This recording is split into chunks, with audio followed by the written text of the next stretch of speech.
Assalamualaikum warahmatullahi wabarakatuh.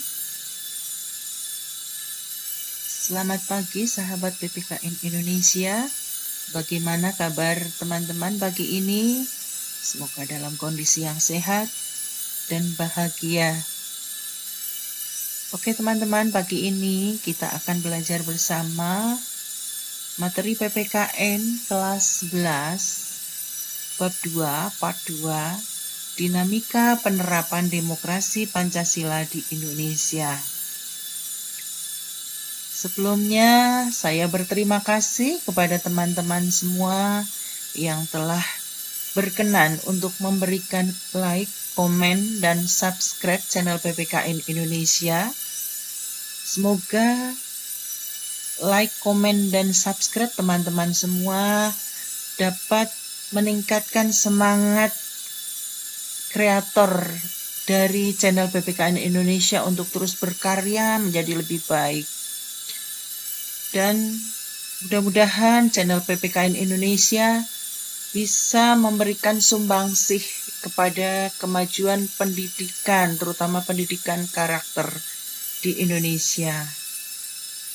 Baiklah teman-teman, mari kita mulai belajar bersama materi PPKN kelas 11 bab 2 Dinamika penerapan demokrasi Pancasila di Indonesia.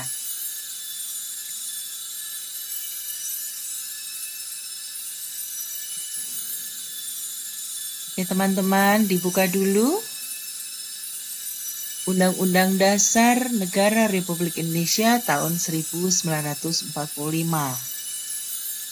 Ya, buka bagian pasal 1 ayat 2. Ya, bunyi pasal 1 ayat 2 sebelum amandemen, yaitu kedaulatan berada di tangan rakyat dan dilakukan sepenuhnya oleh Majelis Permusyawaratan Rakyat. Kemudian setelah diamandemen, bunyinya sebagai berikut. Kedaulatan berada di tangan rakyat dan dilaksanakan menurut Undang-Undang Dasar. Jadi setelah amandemen, rakyat dilibatkan langsung dalam pemilihan umum.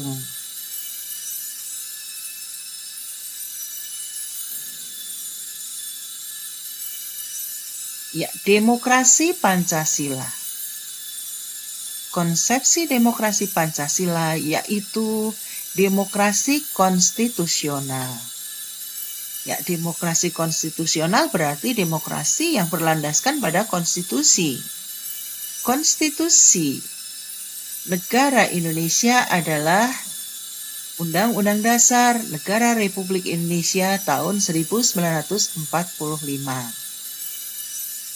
Ya, dalam pembukaan Undang-Undang Dasar Negara Republik Indonesia tahun 1945 alinea keempat dinyatakan bahwa kerakyatan yang dipimpin oleh hikmat kebijaksanaan dalam permusyawaratan perwakilan. Apa yang di dalam pembukaan Undang-Undang Dasar Negara Republik Indonesia tahun 1945 alinea keempat di atas itu dijabarkan dalam batang tubuh Undang-Undang Dasar Negara Republik Indonesia tahun 1945 pasal 1 ayat 2. Makna demokrasi Pancasila. Profesor Darji Darmo Diharjo, sarjana hukum, berpendapat bahwa demokrasi Pancasila adalah paham demokrasi yang bersumber pada kepribadian dan falsafah hidup bangsa Indonesia yang perwujudannya seperti ketentuan dalam pembukaan Undang-Undang Dasar Negara Republik Indonesia tahun 1945. Pendapat berikutnya dari Sri Sumantri, sarjana hukum. Demokrasi Pancasila adalah kerakyatan yang dipimpin oleh hikmat kebijaksanaan dalam permusyawaratan perwakilan yang mengandung semangat ketuhanan yang Maha Esa, kemanusiaan yang adil dan beradab, persatuan Indonesia, dan keadilan sosial. Profesor Dr. Doktorandus Noto Nagoro, sarjana hukum, berpendapat bahwa demokrasi Pancasila adalah kerakyatan yang dipimpin oleh hikmat kebijaksanaan dalam permusyawaratan perwakilan yang berketuhanan yang Maha Esa, berperi kemanusiaan yang adil dan beradab, mempersatukan Indonesia, dan berkeadilan sosial bagi seluruh rakyat Indonesia. Soeharto, Presiden kedua Republik Indonesia, dalam pidato kenegaraan 16 Agustus 1967. Demokrasi Pancasila berarti demokrasi kedaulatan yang dijiwai dan diintegrasikan dengan sila-sila lainnya. Hal ini berarti dalam menggunakan hak demokrasi harus disertai rasa tanggung jawab kepada Tuhan Yang Maha Esa, menjunjung nilai-nilai kemanusiaan sesuai dengan harkat dan martabat manusia, menjamin dan mempertahankan bangsa, serta dimanfaatkan untuk mewujudkan keadilan sosial. Demokrasi Pancasila berpangkal tolak dari paham kekeluargaan dan gotong royong. Dari pendapat-pendapat di atas dapat disimpulkan bahwa demokrasi Pancasila merupakan demokrasi yang dijiwai Pancasila, yang berketuhanan yang Maha Esa, berperi kemanusiaan yang adil dan beradab, berpersatuan Indonesia, dan berkeadilan sosial. Ciri-ciri demokrasi Pancasila. Ciri-ciri demokrasi Pancasila menurut Wasita Atmaja terdiri dari 1. Ciri pokok demokrasi Pancasila. 2. Ciri-ciri pancaran musyawarah untuk mufakat. Ciri pokok demokrasi Pancasila adalah musyawarah mufakat. Ciri-ciri pancaran musyawarah untuk mufakat yaitu mengutamakan kepentingan negara dan masyarakat, tidak memaksakan kehendak kepada orang lain, mengutamakan musyawarah dalam mengambil keputusan bersama, musyawarah untuk mencapai mufakat diliputi oleh semangat kekeluargaan.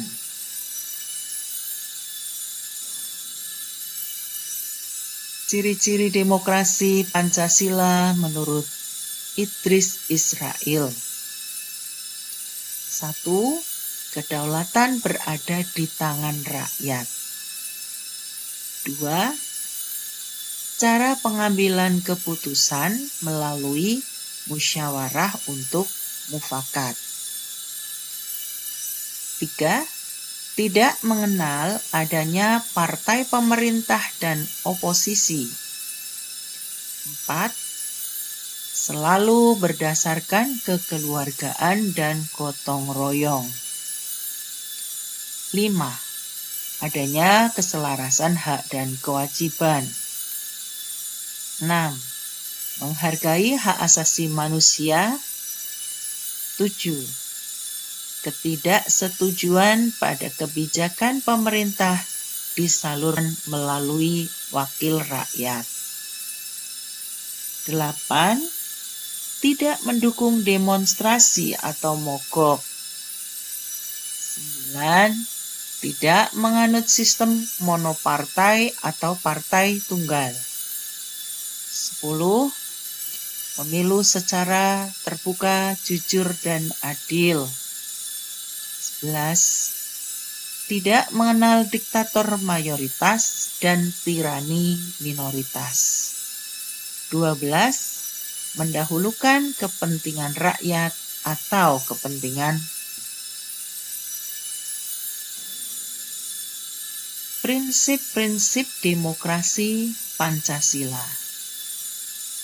1. Demokrasi yang berketuhanan yang Maha Esa. 2.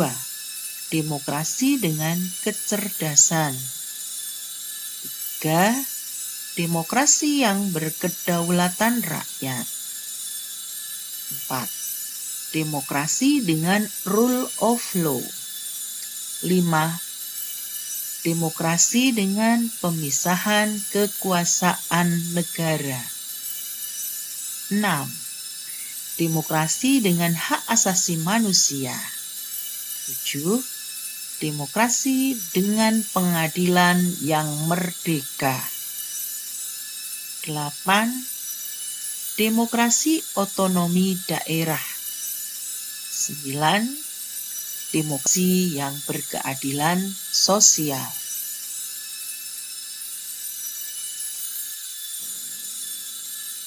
Asas-asas demokrasi Pancasila, yaitu asas kerakyatan dan asas musyawarah.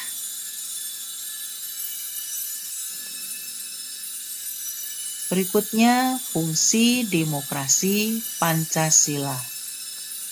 1. Menjamin keikutsertaan rakyat dalam kehidupan bernegara. 2. Menjamin berdirinya Negara Kesatuan Republik Indonesia. 3. Menjamin tetap tegaknya Negara Kesatuan Republik Indonesia berdasar sistem konstitusional. 4. Menjamin tetap tegaknya hukum. 5. Menjamin adanya hubungan yang sama, serasi, dan seimbang antar lembaga negara. 6. Menjamin penyelenggaraan negara yang bertanggung jawab.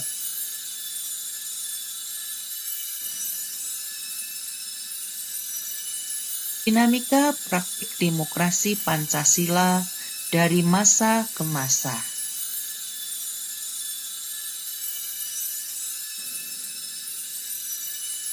Pelaksanaan demokrasi tahun 1945 sampai 1949. Pada periode ini baru terbatas pada berfungsinya pers dalam mendukung kemerdekaan. Elemen-elemen demokrasi yang lain belum sepenuhnya terwujud karena situasi dan kondisi yang belum memungkinkan. Pemerintah dan rakyat masih fokus untuk mempertahankan kemerdekaan. Namun demikian, pada periode ini ada hal-hal mendasar bagi pelaksanaan demokrasi selanjutnya, yaitu 1. Pemberian hak-hak politik secara menyeluruh. 2. Kekuasaan presiden dibatasi oleh KNIP. 3. Dikeluarkan maklumat wakil presiden yang memungkinkan terbentuknya partai-partai politik.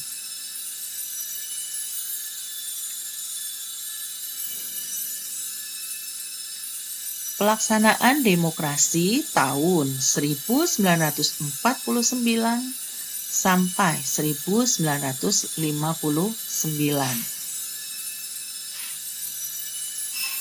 Pada periode ini menganut demokrasi parlementer. Terjadi pergantian Undang-Undang Dasar 2 kali. Yang pertama, Konstitusi Republik Indonesia Serikat. Ini berlaku 27 Desember 1949 sampai 17 Agustus 1950. Negara kesatuan berubah menjadi serikat, dan sistem pemerintahan presidensil berubah menjadi parlementer. Yang kedua, Undang-Undang Dasar Sementara. Berlaku 17 Agustus 1950 sampai 5 Juli 1959. Bentuk negara, serikat berubah ke negara kesatuan. Namun, sistem pemerintahan tetap, yaitu parlementer.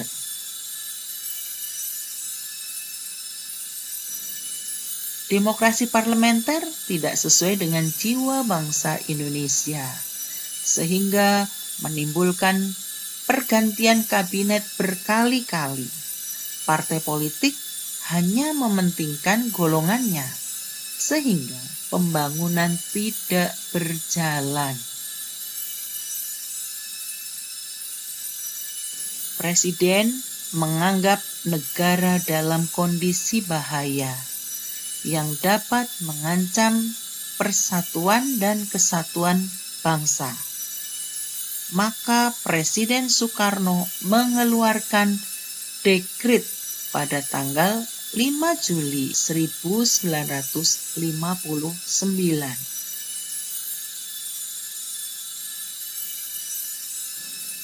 Selanjutnya, demokrasi terpimpin. Tahun 1959 sampai 1966 atau disebut Orde Lama. Menurut Undang-Undang Dasar Negara Republik Indonesia tahun 1945, Presiden tidak bertanggung jawab kepada DPR, namun kedudukannya sejajar di bawah MPR. Pengertian demokrasi terpimpin yaitu pada sila keempat, dipimpin oleh hikmat kebijaksanaan dalam permusyawaratan perwakilan.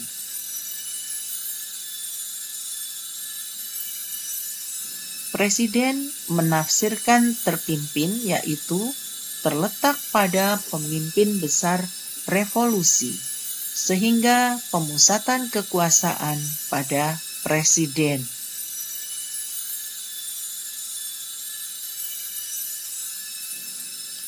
Demokrasi Pancasila tahun 1966 sampai 1998 atau diistilahkan Orde Baru. Demokrasi Pancasila berarti kedaulatan berada di tangan rakyat yang berdasarkan kerakyatan yang dipimpin oleh hikmat kebijaksanaan dalam permusyawaratan perwakilan.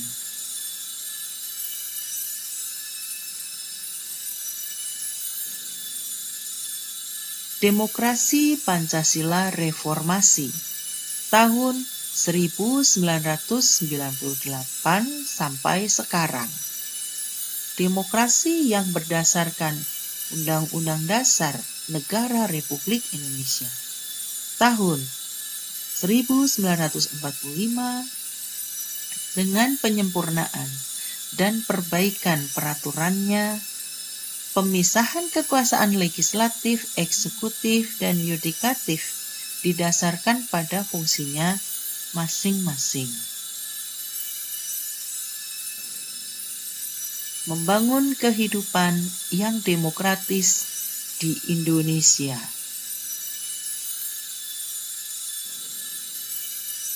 Pentingnya kehidupan yang demokratis. Kehidupan demokratis penting dikembangkan dalam berbagai kehidupan. Negara demokratis apabila dalam pemerintahan rakyat memiliki hal-hal berikut. 1. Persamaan di depan hukum. 2. Memiliki kesempatan berpartisipasi dalam pembuatan suatu kebijakan. 3. Memperoleh pendapatan yang layak karena pendistribusian yang adil.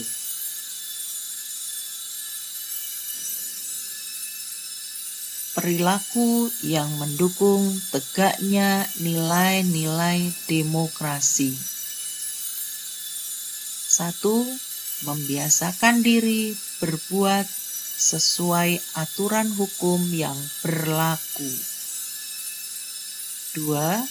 Membiasakan diri bertindak secara demokratis dalam segala hal. 3. Membiasakan diri menyelesaikan persoalan dengan musyawarah. 4. Membiasakan diri mengadakan perubahan secara damai. 5. Membiasakan diri memilih pemimpin secara demokratis. 6.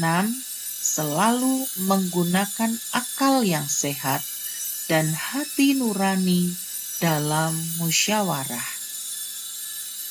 7. Selalu mempertanggungjawabkan hasil keputusan musyawarah kepada Tuhan Yang Maha Esa, masyarakat, bangsa, negara, dan diri sendiri. 8. Menuntut hak setelah melaksanakan kewajiban. 9. Menggunakan kebebasan dengan rasa tanggung jawab. 10. Menghormati hak orang lain dalam menyampaikan pendapat. 11. Membiasakan diri memberikan kritik yang bersifat membangun. Ya, demikian teman-teman pembelajaran bersama pada pagi ini. Semoga teman-teman dapat memahami apa yang sudah kita pelajari bersama. Apabila ingin memahami lebih mendalam, silakan teman-teman untuk membuka kembali video ini. Terima kasih sudah menonton video ini. Semoga bermanfaat. Mohon maaf atas segala kekurangan. Sampai bertemu kembali di video berikutnya. Wassalamualaikum warahmatullahi wabarakatuh.